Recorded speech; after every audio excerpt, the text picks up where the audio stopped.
Hello everyone, and welcome to Midweek News.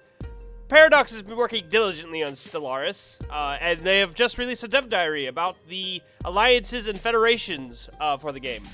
The alliances work in a very similar way to how NATO works in the real world, where it's a coalition of governments all together allied to one another and work as a common force. And the way it works is, so let's say it's you and like 5 other allies. If you want to declare war, not just defend against someone declaring war against you, but if you want to attack someone, let's say, you have to have the agreement of all the other governments in your alliance. So it's a little bit more complicated than it has been in Crusader Kings 2 and Europa Universalis 4, where it used to be that you could just have allies, and if they didn't want to participate in the war, they didn't have to, but you could still declare war. Sounds like you're going to have to actually either help them gain something from that war, or they're going to have to agree to that war, regardless of if it's an offensive or defensive war. If it is a defensive war, I'm assuming that they just join together. And they help you out. I don't think they have the ability to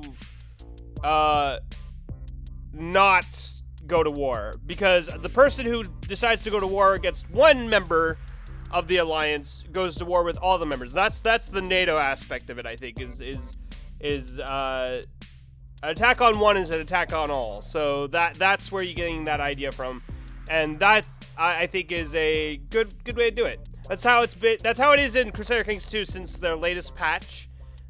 And Europa Universalis 4, it's sort of is like that. People can decline a call to arms in an offensive war, but a call to arms goes out to every ally a nation has. So that's just the way it works in Europa Universalis 4. But if you want to maybe go even further with that, instead of having an alliance, you can have a federation, which is a bunch of maybe not one planet, but like a bunch of governments combining into one government. And how it works is kind of similar, but not quite to how the Holy Roman Empire works in Europa Universalis 4, where you have member states in the federation, and then one member of that state controls the majority of the rest of the empire. And so, it's not like that person always has control. A lot of the time in Europa Universalis 4, it's really hard for Austria not to be the emperor, but it can happen. In this one, it sounds like it bounces around a lot more.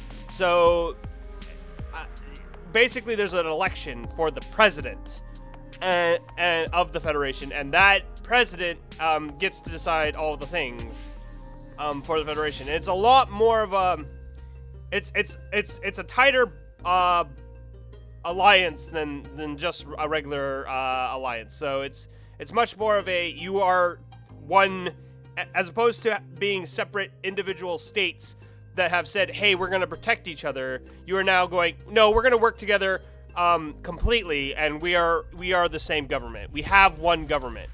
So that's just the differences there. And so that's just some examples of what they're planning on doing for the alliances and the federations aspect of the game. And it really sounds like you're going to be able to create like a federation like you would see in Star Trek, or like the Republic in Star Wars. So that's what I think is really interesting about this game. Fallout 4 is announced that they're releasing modding tools in April. And what this means is they're allowing, it's mod kits for people who make mods, and it allows them to have access to a lot of the code that would be necessary to make some of the more extensive mods for the game. It's much similar to like the extensive mods you found in Skyrim. And so this will be good for people who want to mod, and their goal here is to have modding be available before the DLCs come out. and it's going to only be for PC, and they're wanting PC to beta test the mod support. So that will be interesting. I think has more to do with it's just easier to mod for PC. I don't know what they're expecting to do for console games. I've never heard of modding console games, but maybe their plan is to their plan may be to sell mods to console gamers. I'm not sure about this. We'll have to see. They also might still sell mods to PC gamers, maybe not using the Steam Workshop, but maybe using something else where they take mods and people who are making mods, and they go, hey, we like your mod, we want to put it on our market, and then they'll charge for it. I don't exactly know what that means. I'm kind of speculating on the whole, like, they're going to charge for mods thing.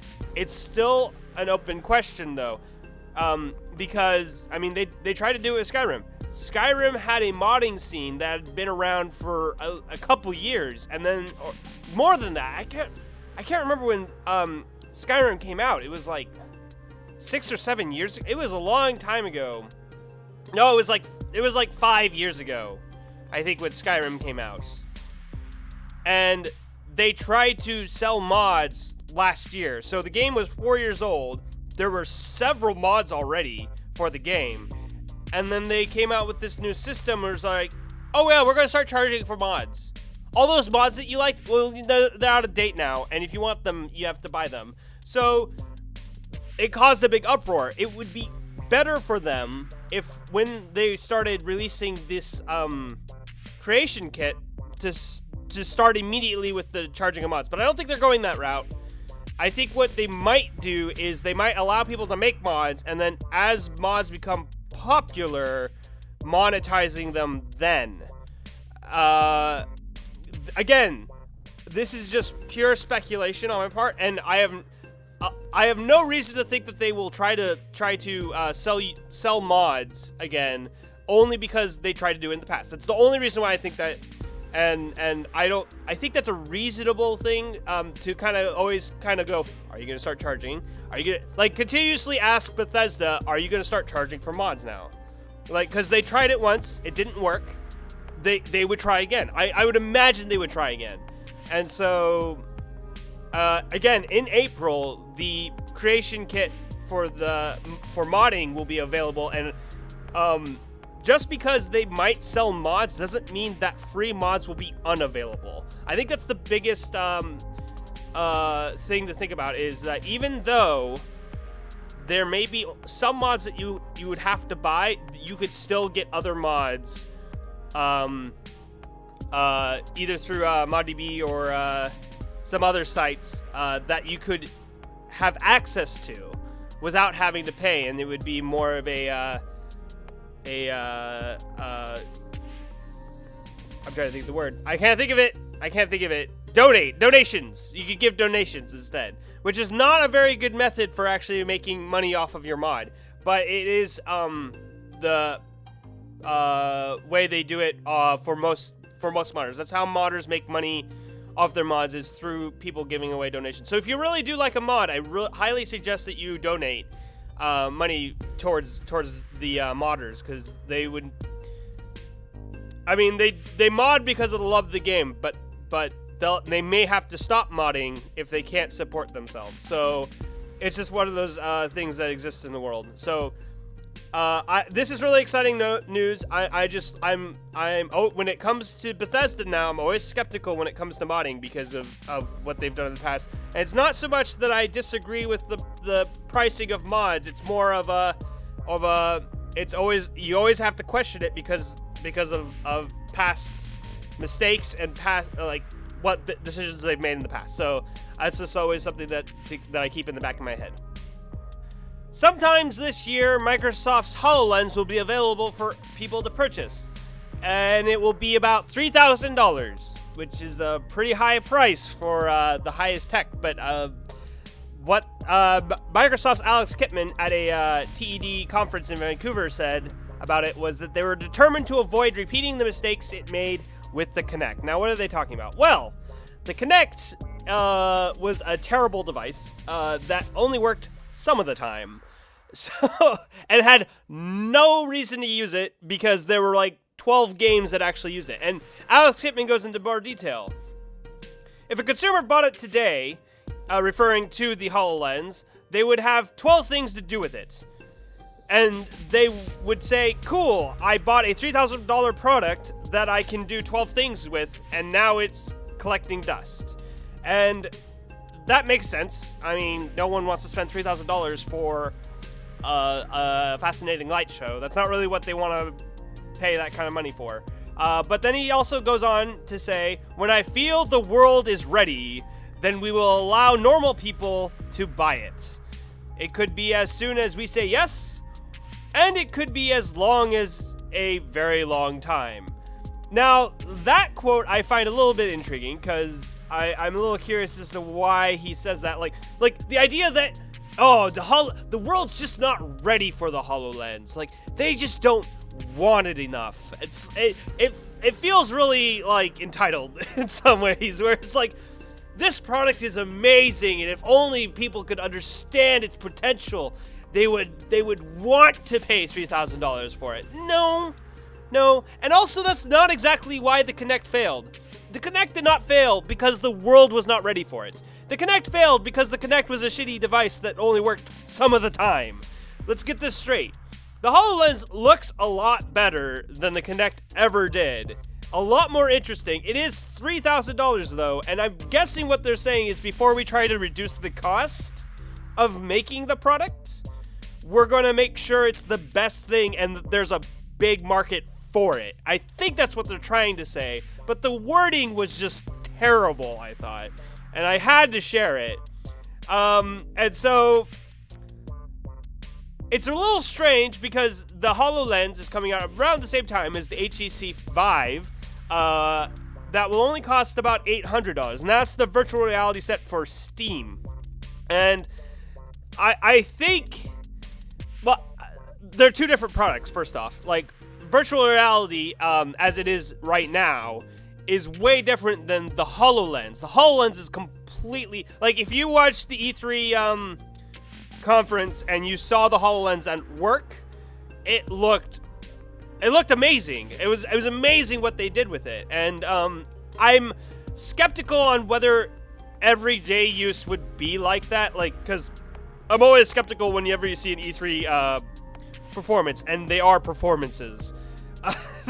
That's going to be your experience with it. I always doubt that, and so it's still amazing though. Even if I don't get that exact experience, the usefulness of it I get, and I look forward to seeing more of the HoloLens. And now that people are going to start playing around with it, because it's going to be available for people who are willing to pay $3,000 for it, and you can be sure that people are going to make videos with that kind of hardware.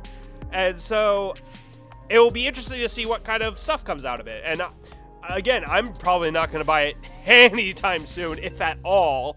So, but I do find the value in it. And so $3,000 is really expensive, but again, it's the latest tech, and it's the best tech available for entertainment. So I don't know.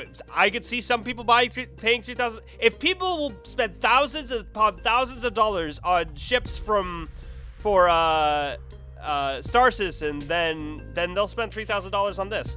And let's be clear. Let's dispel the notion that Microsoft doesn't know what they're doing. They know exactly what they're doing. And what they're doing is they're trying to come up with the best product possible and release it at the best time possible. And that was your Unwritten news. I'm sorry for the lack of introduction in the beginning. I'm a little short on time this week, so I had to make do. So I just hope that you all enjoyed the episode. And if you did, please remember to like, comment, and subscribe. And I'll see you all next time. Please clap.